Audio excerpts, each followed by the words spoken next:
Welcome everybody. We wanted to put together a 2025 video. We've done that in previous years, so I thought it'd be good to spend some time with Alex and catch up with, Ergo, how things are going, and where we're going, I guess, most importantly. So how are you doing today, Alex? Hello everyone. Yeah, doing well. So it's weekend, but busy with Ergo development. So just published sub blocks. So in inputs and ordering blocks. EAP draft, initial one, but yeah, we'll improve it in coming days. And yeah, we also working on prototyping code. There is some already done, but more will be done. And yeah, well, a lot of other things going on at the same time. So with Ergo Devs DAO 6.0 development, 6.0 audit, and so on. So yeah, well, it's busy time. Busy time. So why don't we And start with sub blocks, since that's kind of in your mind already? Where do you see kind of the use of sub blocks? Those of you that don't know, it's been inspired by Prism and as well as parallel proof of work, which I believe was Algolos came out with that paper. So what do you see that doing to the network, and how do you see that changing not only transactions and user experience, but mining in general? yeah, also bottlenecking. So currently, it's well, on average, every 2 minutes on average. Yeah, a new block is being generated, propagated over the network, right? And the network has peak load, right? Every 2 minutes, but other than that, the load is minimal, right? So then the network is idle, and with subblocks, the loads will become spreads, right? The network would be busy all the time, and yeah, the bottlenecking is moving to network bandwidth, right? And this resource network bandwidth is hopefully will become more and more available with time, right? So even with flat peer-to-peer network, we will get better performance every year, basically. Awesome. So So how do you see that differing from how many other cryptocurrencies are attempting to kind of scale their bandwidth? yeah, but most are not even trying, right? So, the general approach, unfortunately, seen now is just to make networks less peer-to-peer, more centralized, right? So, to rely on just powerful validators in data centers. So powerful machines with a lot of memory and bandwidth. But then, it's also about increasing centralization, right? In regards with many aspects, like validation. So most of network clients just have to trust those powerful validators. And it's also about centralization of power, right? So decision making in the community, even to some degree, and also centralization of assets ownership, right? Because usually those validators also have big stake, right? And they are going to have a bigger stake, and that's why they are validating blocks, right? So, it's a kind of a digital oligarchy, right? After all. Yeah, yeah. Uh, so, There's a lot of systems where you have stake dominance, and then you have order flow dominance, and then you kind of just have these kings in the system, right? Right, but also they becoming more and more powerful, right? And with that's validation centralization, they also are ones which don't know what's going on in the network, even, right? Yeah. The massive mess Um, there, it seems. Yeah, but then also a lot of blockchains just doing something just one specific step, right, and not always correct. So many are switching to proof of stake with claim that it is improving network performance, which is not the case already quite seen from my Ethereum experience, for example, right? Many are introducing very weird concepts such as sharding, so fragmenting liquidity in DeFi, and yeah, this also having quite weird and inconvenient consequences, right, in the real world. Mhm. So even sharding author Vitalik is now not talking about this anymore, and so on, so on. So yeah, many just changing constants that was popular in Bitcoin forks. Just increasing block size, for example, and claiming that this is somehow related to scaling, right, and so on. So, in Ergo, it was a multi-level approach since day one, right? So it was the first network implementing stateless clients, as well as so-called log space mining, right? And now, bandwidth utilization, right? And doing all these preserving peer-to-peer nature of the network, which is always sometimes tricky, but yeah, well, it's the goal after all, right? To have real peer-to-peer network. Yeah, it's foundational. I think that ultimately, without that foundation, everything else you build, um, it just is a different animal. And it's interesting to see how, I don't know, it's like everything is being abstracted further and further and further away from the notion of a peer-to-peer network, right? Uh, Right, and also, yeah, peer-to-peer exchange after all, right? So, with peer-to-peer network, naturally, you have also peer-to-peer exchange, right? So, even if we are doing some smart contract, right, it's just between you and me, right? In mhm. peer it should be. We shouldn't have some contracts backed by VCs with I don't know admin keys belong to developers and VCs, and I don't know them deciding to follow some regulations. I don't know. Which probably you don't care about, right? Because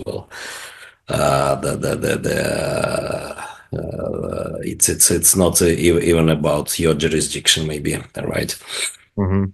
No, it, But still it's enforced and so on and yeah, but and also there could be I don't know different adversarial actions, right, from those owners and also hackers and so on, and the question is why do you need to accept all this, right, when it's about peer-to-peer, right, interaction. I think that's uh, mostly been lost, sadly, in the crypto space, right? Where yeah. it's no longer about like my ability to uh I don't know, interact directly with you with no intermediary or no point of control in the middle, right? And things have been, I don't know, shifting for a long time in the crypto industry space to where now it's quote unquote Web3, whatever that means, versus Right, yeah. here. Yeah, and so yeah, this Web3 usually means nothing, right? So there was foundational article by Gavin Wood. But yeah, well, initially the term was used for actually very different things, right? So initially it was introduced by Tim Berners-Lee, and Web3 by Tim Berners-Lee was about making web machine friendly, right? By using semantic web tools and so on. But then, yeah, well.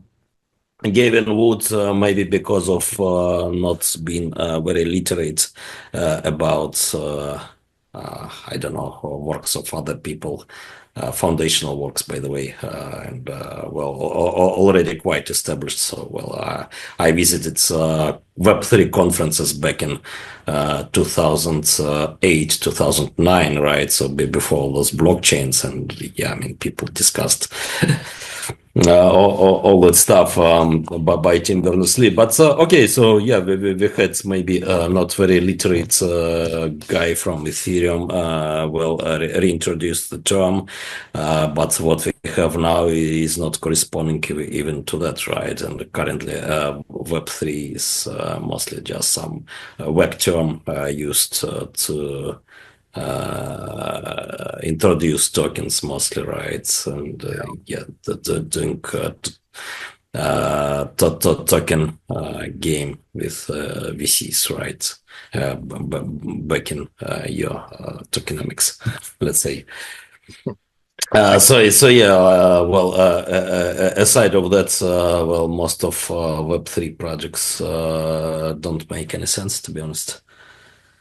no, I think 2025 is definitely going to be an interesting year to watch like general mission drift in the cryptocurrency space, where it started with this idea of peer-to-peer networks and censorship resistant exchange between anyone, anywhere in the world, to, yeah, more, I don't know. I think as you see regulation and friendlier potential, there's going to be a lot of honeypotting where people, try to position for control in essence, right? Like the magic of Bitcoin initially was like if under these certain set of assumptions, you can assume that the network is honest and operating trustlessly, right? And we Mhm. things have kind of been re-engineered to where there's all these different layers or wrappers of trust, up and down different stacks to where it's hard to call certain things like DeFi when, at the end of the day, you're talking about things with potentially a lot of legal entanglement and backing by government bonds and, all kinds of strange beasts coming into the space. So I don't know. I think that long term, that's going to be an interesting differentiator is the idea of like compliance and the potential, reward trade-off on that side versus trying to remain open and neutral and censorship resistant, in a world where I think that schism is going to just increase from where we are today. Interesting year Yeah, ahead. yeah. So, well, going back to subblocks, so, yeah, well, that would bring network performance to theoretical maximum, right? Possible for peer-to-peer network. But then, yeah, well, always possible to make optimizations, right, for well, message exchange in peer-to-peer networks. And also, yeah, networking is making progress from year to year. And well, with that, there will be a natural performance increase. And well, in Ergo, well, it was chosen to have flexible approach, right? So to avoid any magic constants here, like block size and so on. So well, to give miners possibility to readjust parameters because, well, we have progress in hardware, right, and not just hardware with time. Yeah. Yeah, I do hope that we see a lot more miner involvement. Seeing the Sigmanauts pool starting to implement Demirage is pretty awesome. I saw that they had thrown up a uh, mining and ecosystem development grant from the EF, which I know that you and I are no longer directly a part of, but I certainly hope that those that are looking at the EF take a long look and see kind of the value of mining, because that's, proof of work is, I don't know, becoming less common, I guess, in terms of how people are thinking. But I don't know, maybe that has to do with like just education, right? So having some initiative to demonstrate the value of mining and decentralization and kind of what Ergo is working towards with GPU mining, I think would be really valuable,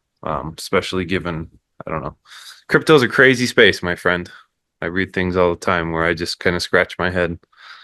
Yeah, I actually think proof of work assets are getting appreciation, and the more proof of stake assets we have, the more valuable perspective proof of work assets may become. Because, proof of stake is giving holders free money basically, right? We are staking. And with those free money, people are often buying hard money, right? So proof of work currencies. So um, I think this is one of the reason why Ethereum is doing poorly after the merge, right? So now Ethereum stakeholders are getting free money via staking, right? And what I'm thinking about, probably they are buying Bitcoin mostly, right? With those staking, and that's also probably happening with Ergo and Cardano, maybe, right? And I think with time, so with more and more proof of stake assets, right, means more and more free money being distributed. Mhm. Money you can get for nothing just for having proof of stake assets, right, and holding them. People would put those assets, proof of stake, free assets into proof of work, right? At least partially. So this would make proof of work assets more valuable with time. Yeah. I don't see recognition of this pattern, but yeah, I think it's emerging actually. It could be. It could be. I think like with Ethereum, there was a period of time where they had this distributed proof of work security wall that was pretty amazing. And in my opinion, they actually had the right incentives in terms of MEV distribution, where because MEV itself was kind of being democratized through mining pools and adding to mining rewards, it created the right incentive for mining growth, right? Meaning it's like that value is being distributed to support the security budget. And it's shifted a lot in a lot of proof of stake systems to where that value it goes to internal entities. It goes to,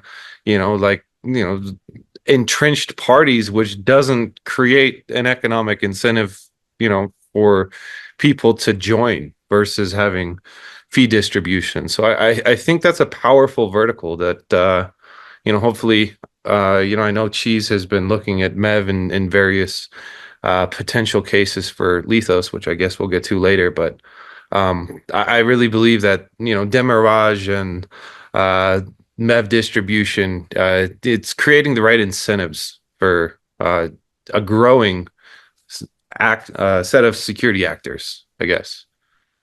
Yeah, but also with proof of work, well, new Ethereum tokens. were not for free, right? So, well, miners actually put a lot of work into the mining distributed supercomputer to get them, right? Hmm. Via work lottery. But now, yeah, well, new Ethereum tokens are basically for free, right? So you just need to hold assets, right? And then yeah, well, you can basically exchange them to Bitcoin, right? Dependless on pricing because you don't value right those free assets Hmm. because they'll those intrinsic value for those tokens is well about zero. Just a little bit of computational efforts to validate and propagate blocks around the network. So speaking of kind of financial products, sometimes I get a lot of questions, why Ergo is focusing on introducing, different stablecoins design, different backings or pegs to algorithmic stablecoins. What in your mind kind of drove you to explore the DEXI implementation? Like versus, I guess their traditional mindset is just going to be let's deal with these freeze and seize assets, USDC, whatever, Oh, fill in the letter. What made you more attracted to something like DEXI versus, I guess, the traditional stablecoin? no, but traditional are trusted, right? So, well, you trust uh, Tether team. I don't know. I mean, I don't know who's there and why should they be trusted, and probably they shouldn't, right? And even more, I don't know. Probably no one really has trust, right, in Tether folks, but still people are using Tether, Popular. which is quite absurd. So, yeah, well. Then there are different options, right? So you may have I don't know, like peer-to-peer trusted currencies. So well, maybe you can try to recreate a web of trust, right? So like traditional solutions from public key infrastructure, traditional decentralized approaches. But yeah, I mean, you still need for some buffer at least, right? For some least common denominator, which is about algorithmic stablecoins, I believe. Right. So even if you for example, issuing your own dollars, I don't know, or gold-backed tokens, Mhm. like Armeanio gold, for example, right? And I'm accepting them, but then I'm trying to pay with them, right? So, well, who will trust, right? And why people should trust? But if, well, your tokens are backed at least partially, right, or maybe fully with algorithmic code at the moment. I mean, if there is backing at the moment, right, Mhm. then yeah, it's more or less trustless, right? So trust issues are solved here. Mhm. If there is unconditional redemption possible. Right. Redemption without your control, at least. Yeah, well, even if there is, this trusted issuance, like if you are issuing your Armenian tokens, then yeah, it's better to back them with algorithmic stable coins, right? And maybe then work on well eliminating or reducing need for algorithmic stablecoin liquidity with clearing, right, and so on. Or maybe have fractional reserve, maybe like free banking systems. So eventually they went into fractional reserve state anyway. But yeah, well, for starters, you need for backing, right, Mhm. to get trust and so on. And it would be much better than having a trust to their team and government bonds they could have, but I mean that's also a question of trust, right? Whether such an issue to have, right? So that they're trying to do audits and so on, but yes, still, it's always a question of trust to some degree, at least. What do you think? But then yeah, you also do have trust in government bonds, right? Transitional trust and yeah, there are a lot of new issues arising. No, I think it breaks down to this idea that as kind of, I don't know, you started with Bitcoin. It was more or less a kind of simple, straightforward system. And as things have become more complicated, you get new layers of trust to where I think that in many cases, that's not a concern anymore for people. Like, ultimately, what leads the general person to reevaluate trust is when it's misused or abused against them, right? And that's never an optimal way to learn, but I guess in a way that is going to kind of be the path where let's see what the friction points are.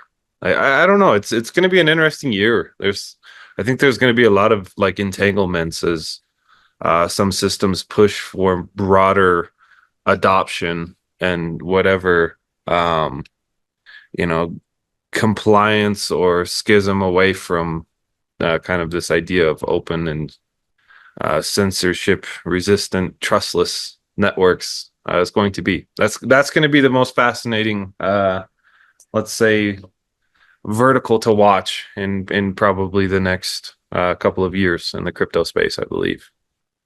But I agree. I think that having algorithmic stable coins or um, some notion of an asset that addresses volatility. Because again, if somebody is going to use cryptocurrencies as a form of payment, when you get in line at the store, you want the same purchasing power when you finish checking out as when you got in line, and sometimes like the volatile nature of these assets doesn't really do many favors in terms of kind of creating the adoption for kind of, I don't know, stable goods and services and exchange, etc. So I really do believe that stable coins in some sense have been and will be kind of like the first killer use case for programmable money, where people are experiencing inflation or simply want to be more free from control systems, and it's a nice option to have.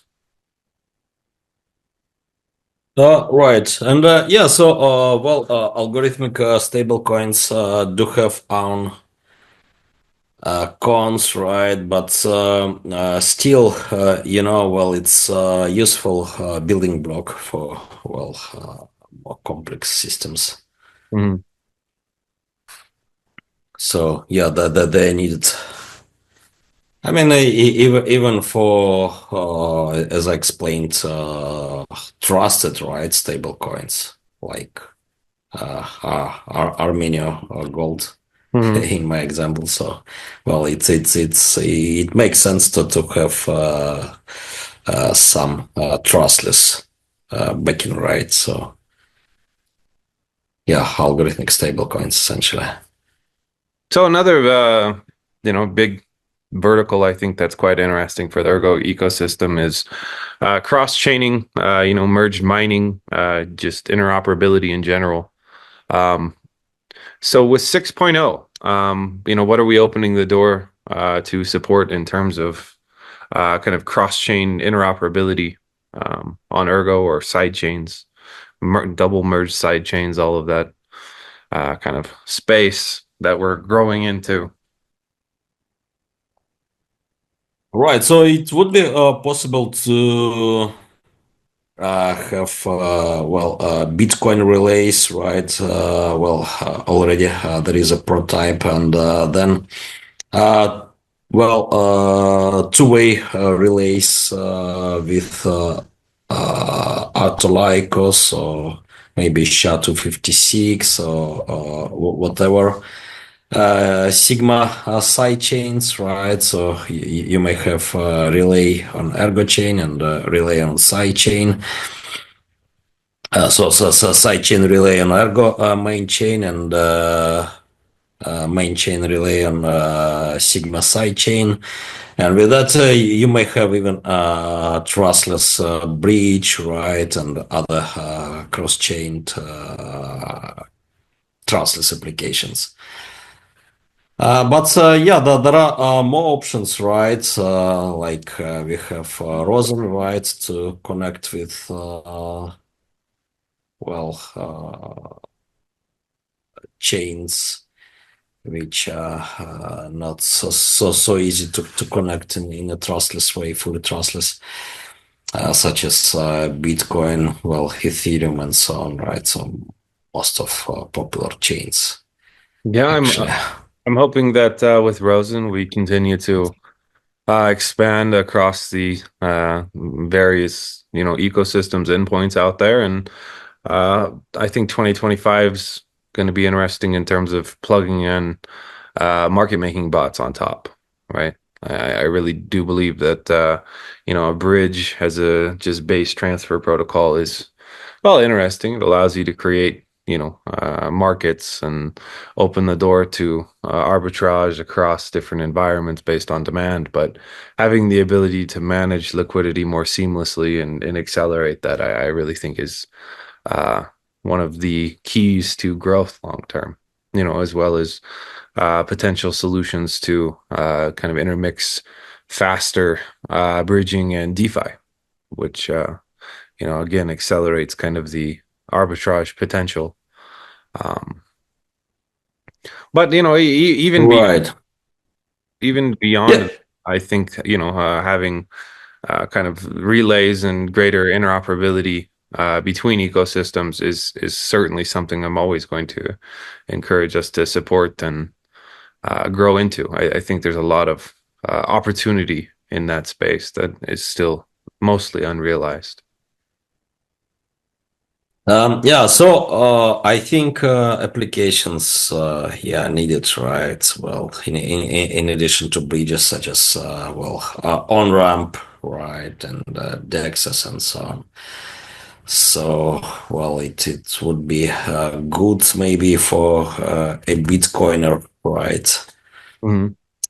Somewhere to use escrow contracts for better on ramp, right? So to get from fiat to Bitcoin, and then maybe even to use DEX, Ergo DEX to exchange a bit of Bitcoin immediately to gold, for example, right? To have exposure to both Bitcoin and gold. Well, spending fiat on that Yeah, and using Ergo blockchain, right? yeah, So I think it's going to be an interesting year for metal stable coins. If I put on my tinfoil hat and say, okay, well, if I could change the trajectory of the crypto industry in one way, for me, I think that like I don't know. We have these peer-to-peer networks that are kind of they're a wrapper of the internet, right? And the internet itself is its own kind of animal that's decentralized. You have, endpoints all over the world. And I don't know. I think that using fiat as like the primary peg or wrapper for cryptocurrency is just the wrong choice because it's centralized, right? If the internet itself was centralized and we tried to build like cryptocurrencies on top of a centralized network, it would be doomed to fail. And Right, yeah. I think everyone can say like, yeah, that's a terrible idea. We need like a decentralized foundation to build off if we want resilience. And the same, thing is true in terms of like the base monetary network that we build off. We chose the wrong one as an industry, in my opinion. Like, gold and silver is every country you can pretty much find some fungibility dealer. It's pretty universally accepted. There's friction there, but it is a decentralized base monetary network versus fiat is its own walled garden. And so whenever you're going to deal with like these walled environments, there's going to be a lot of entanglements. It's going to inevitably like control is going to creep up from that foundation. So I think that at least having algorithmic uh, gold and silver pegged assets hopefully open the doors to where we can start building that foundation where metal becomes a I don't know, potential rail in certain areas. And in a way that's backwards, right? It should uh probably should have been built the other way, but it wasn't. And I think a lot of the conflicts we're going to run into as an industry is because we built off the wrong network. Like we didn't, again, go back to the internet. We use some central system, how could we expect to be resilient through time? It's Right, right. just a failed assumption, but that chicken's gonna come Yeah. to roost one day, as they say. Let's see. That's my prediction. Yeah, so I agree. So, yeah, gold, silver, maybe lithium even, right? I mean, Hmm. so those assets actually do have very impressive decentralized mining networks, right? Hmm. Much more decentralized than Ergo or Bitcoin, to be honest, right? So, well, you can mine gold with variety of tools, right? Starting with pretty medieval ones still used in many areas around the globe to very sophisticated High tech. chemistry based, right? More modern chemistry based tech. And there are players of very different scale, right? From individuals and families in Africa, for example, to huge corporations, right? Big nation wide corporations. Yeah.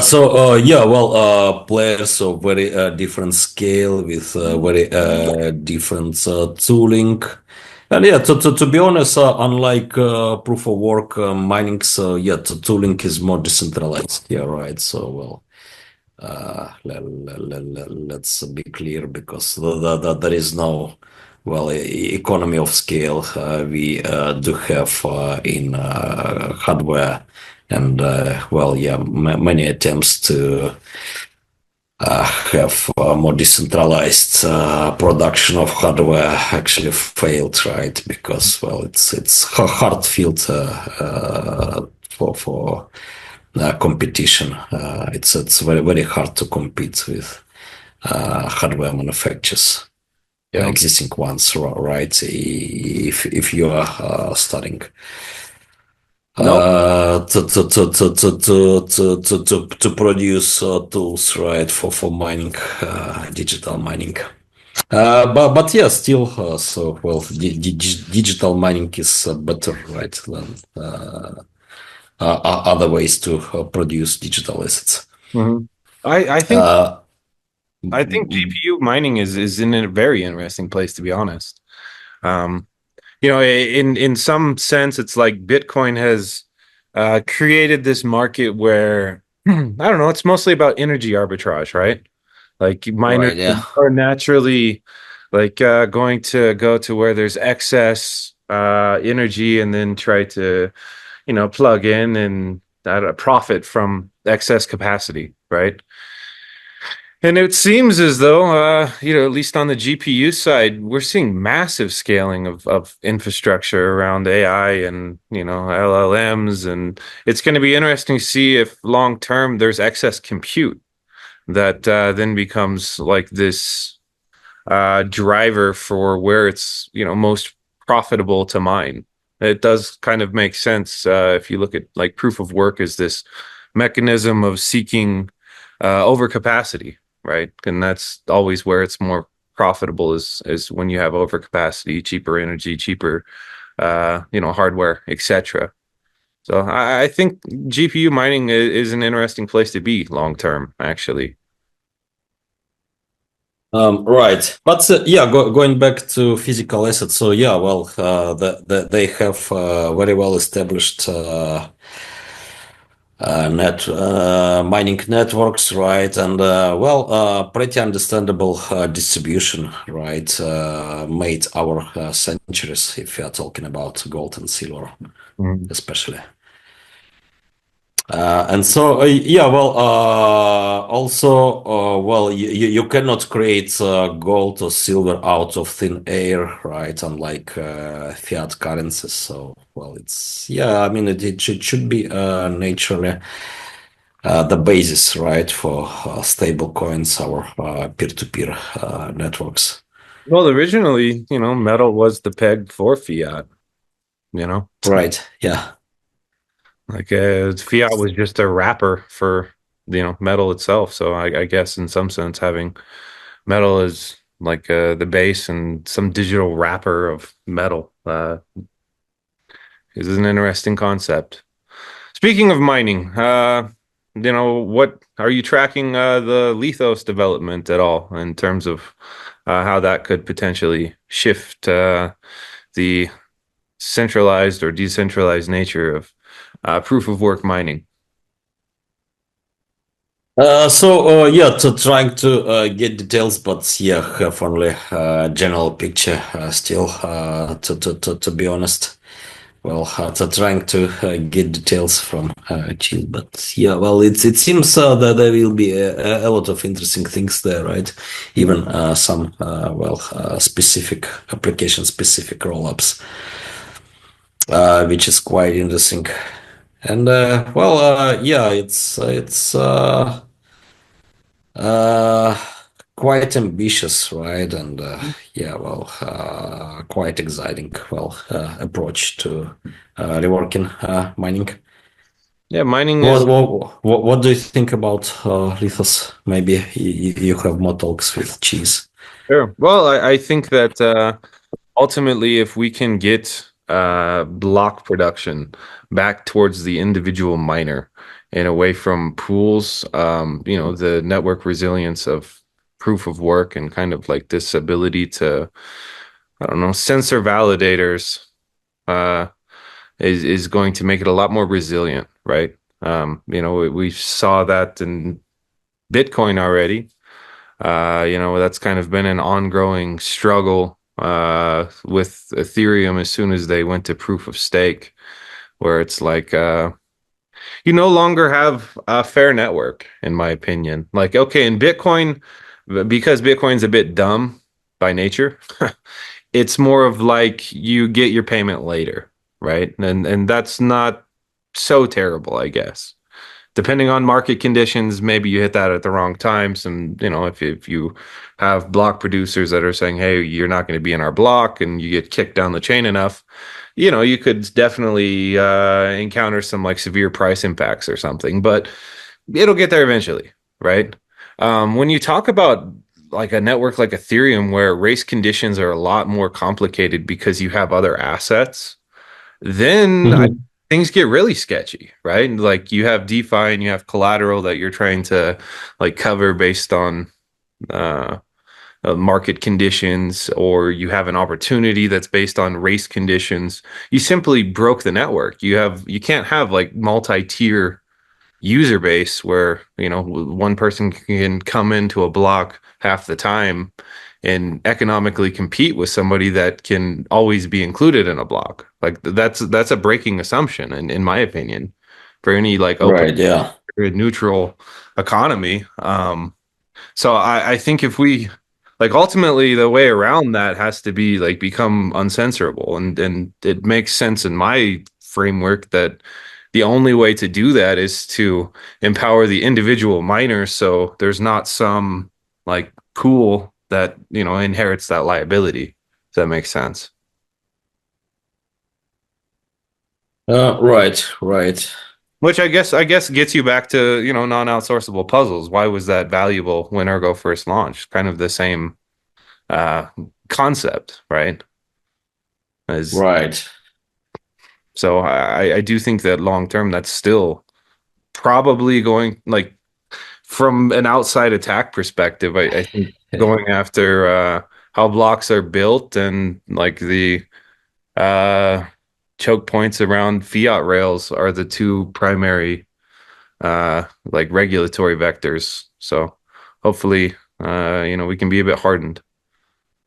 Yeah, so I think, yeah, well, talking about non-outsourceable puzzles and lethal. So I think for, every proof of work currency, it should be in desiderator rights to, have protection against pooling, right? But then, you have a lot of real world, right? So forces, Yeah, right? you have incentives. And I think that if you could create the right incentives to encourage local block production, then it's feasible because that's ultimately why people pool their hash rate anyway, is more predictable revenue flows or mining flows, and um, there's an incentive to do so, and it's hard to say, okay, we're going to operate on principle and not incentives. That's a failed. That's going to be a failed system real quick. Altruism is a terrible security assumption in the wild, I guess. Right, all right. Yeah. Um, so yeah, I think we're in for an interesting time. Why don't we get into Chaincash? I know that's kind of been something that's been uh in and out of your mind for years. Building free banking or alternative uh Oh, economies on top of Ergo. actually, yeah. I mean, initial thoughts appeared before the mainnet launch, even so back in 2018, probably. Right, something like that. But yeah, so the original idea was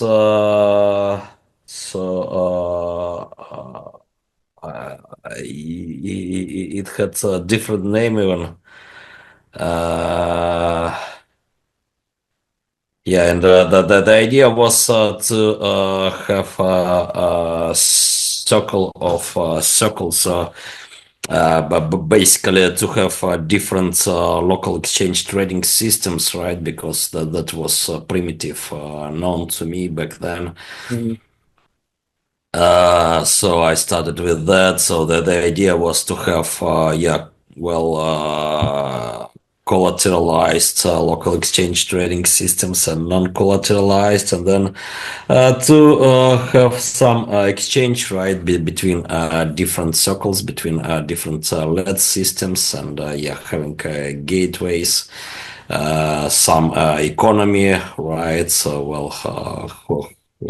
for actors willing to project liquidity from one kind of financial system to another, right? And so on. But so somehow I realized that,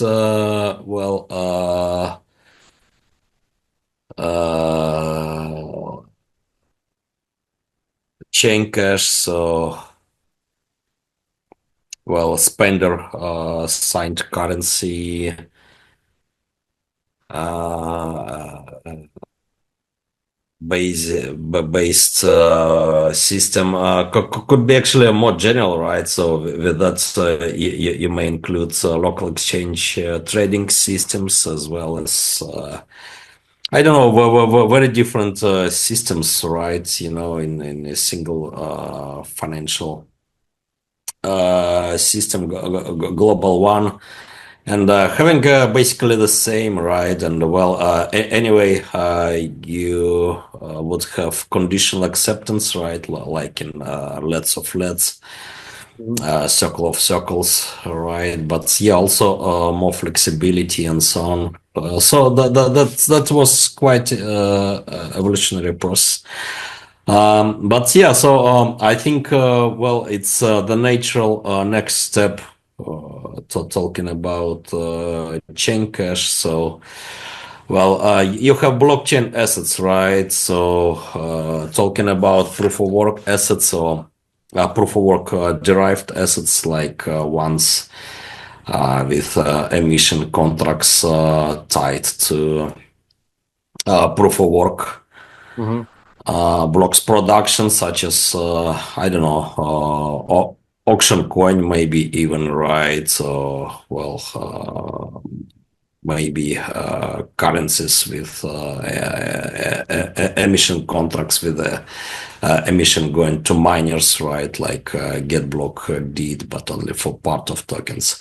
But if we are talking about whole supply going to miners, then yeah, it's not that different Mhm. from Ergo, even maybe from native token, right? In regards with money production. So yeah, we have those hard assets, right? Ergo, other proof of work cryptocurrencies. Well, if they do have good distribution, like Bitcoin, right? Then yeah, maybe we have assets of I don't know, the different quality, let's say, right? But then, yeah, still for the real world, you need for some expansion, right? You need to introduce trust sometimes. You need to combine trust and collateral and so on. So, variety of options to expand monetary base or blockchain assets to, well, money being used in the real world. So Mhm. that's more or less like monetary systems are working in the real world, right? Where you have some well monetary base like M0 aggregate, right? And well, on top of that, you are creating more and more derivative layers. But here, yeah, it's still peer to peer, right? So well, it's based on individual choice of security parameters and so on. And yeah, so it's non it's non enforceable, right? Also, so no any actor should force you to accept assets you don't like, right? Well, Mhm. like happening with fiat currency, for example, which you have to accept if you run a business in some jurisdiction, for example, right? So, yeah, you almost always, so in almost all the jurisdictions, you have to accept fiat currency, right, of that jurisdiction. And yeah, in Chaincash, so yeah, it's kind of free system, and yeah, free banking system basically, right? So the different agents are free to issue their money, but then yeah, it's up to you which money to accept. So it's more or less like well, for free banking systems existed in many countries before central banks well took power over money issues. It's going to be interesting to see. Chain cash is, I don't know, it could grow a lot of different ways. Like the circle within circles idea is interesting. looking at how like the shadow banking system will have to retool itself based on like potential changes and let's say we do get central bank digital currencies. That's going to be interesting to see how like shadow banking sides of economy and gray markets, black markets coexist within kind of the centralized I don't know, beast that's coming. It's going to be an interesting world, my friend. I think you and I will be alive the day that, cash disappears, right? And it's quite interesting to like game theory out what comes next, right? And I think that at some point, like a reversion back to metals makes sense because what else are you going to have that can have custody of and you have strong trust assumptions with? Um, I don't know. We're in for an interesting time, I guess. Right. But you can combine blockchains with metals, right? So you may have, I don't know, physical gold, which is secured with algorithmic, right? Like what Zengate is planning to do with lithium, right? So to secure lithium, which is not produced yet with algorithmic stable coins. And similarly, you can secure brick of gold, which is not delivered yet to your counterparty with algorithmic stable coin, right? And then, yeah, you use also some escrow contract for security, right? For kind of insurance. And then, yeah, so this way you can use metals, right? But with also some additional security provided by blockchain, but also, well, in capital efficient way, right? And then you also can actually issue, I don't know, more relaxed money like Chaincash, right, on Mhm. top of metals secured by stable coins, for example, and so on. Or you can just issue Chaincash notes on top of algorithmic stable coins and so on. So yeah, variety of options. And yeah, you can have things done in a pretty capital efficient way here, right? Using clearing, mutual credit clearing, and so on. So not so much backing would be needed even because that's also well hard problem, right? So you may have trustless assets like over collateralized algorithmic stable coins, but they're not capital efficient, right? So you need to do something, right, to not to use much of those assets. So to use clearing as much as possible, right? So to minimize amount of stable coins used over collateralized stable coins. Mhm. That's an interesting thought. So yeah, Going back to the future of Ergo, what would you say is the long-term vision, goal, plan for the ecosystem, community, development community, and how best to engage users and developers to get involved in kind of the vision and the future of building Ergo? yeah. So I think we actually have discussed right different aspects of future of Ergo, well, such as well more stable coins, well tools for monetary expansion, then cross-chaining, right, to bring more assets and also to bring applications to other blockchains. Decentralized on-ramp, which is getting more and more critically needed, right? Especially, well, with degradation of centralized exchanges we are witnessing. And then, decentralized marketplaces. What else? There would be needs probably in many areas for off-chain solutions, layer two networks, right? For cheap, uh, maybe almost free transactions. Yeah, also maybe very fast, right? Mhm. Where maybe even sublocks would be not fast enough. You may use layer twos and so on. And yeah, so I think all those things combined, and those things are not imaginary, right? So we have prototypes at least for almost all of them. Right. Sometimes we have tooling already available, but just maybe not tested and used much, right? Mhm. With all those things, we may say that Ergo is actually a kind of end game for crypto, right? So, like crypto as it was envisioned by godfathers of Bitcoin. Right.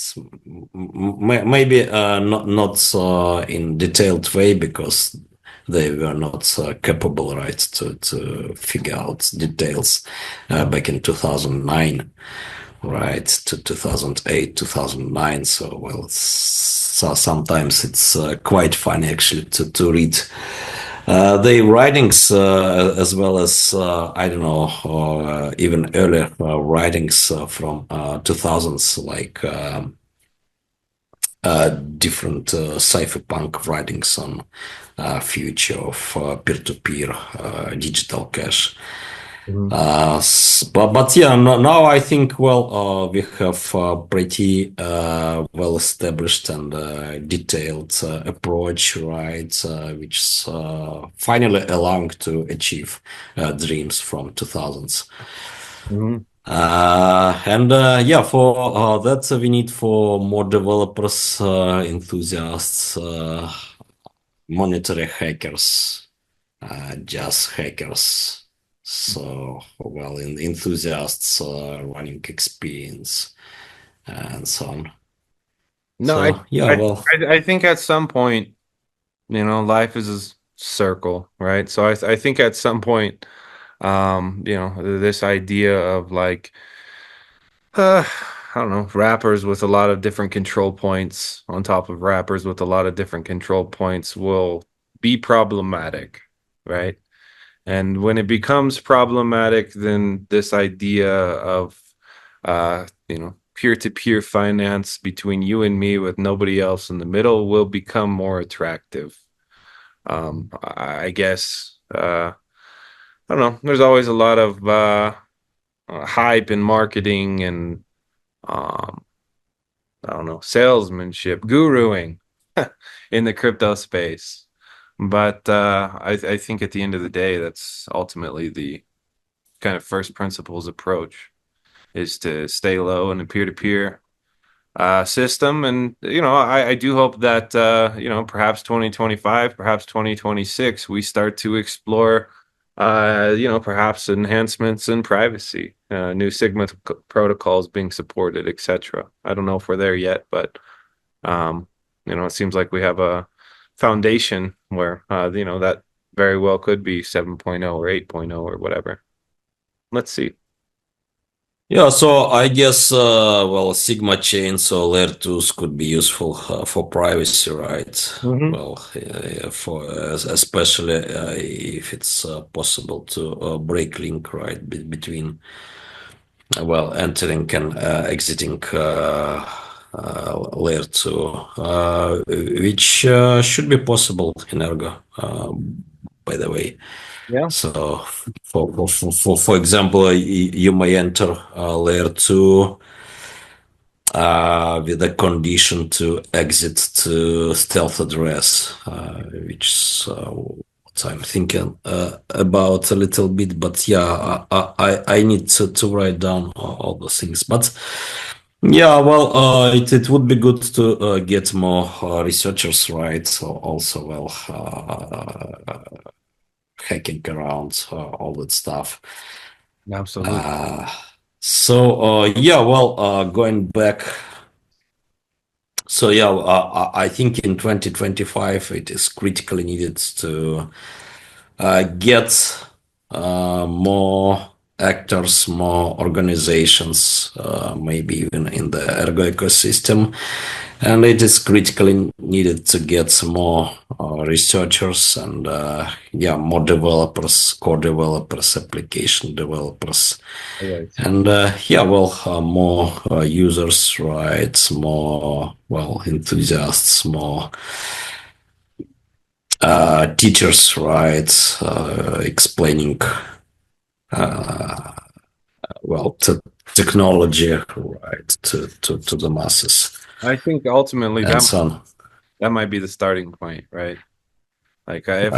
if I look back at the history of Ergo so far, it seems as though Deco was actually one of the biggest like uh, aggravators and motivators for growth and development expansion. Just kind of that free YouTube course where covered the uh, like base foundations of Ergo, UTXO, building on Ergo, Sigma, etc.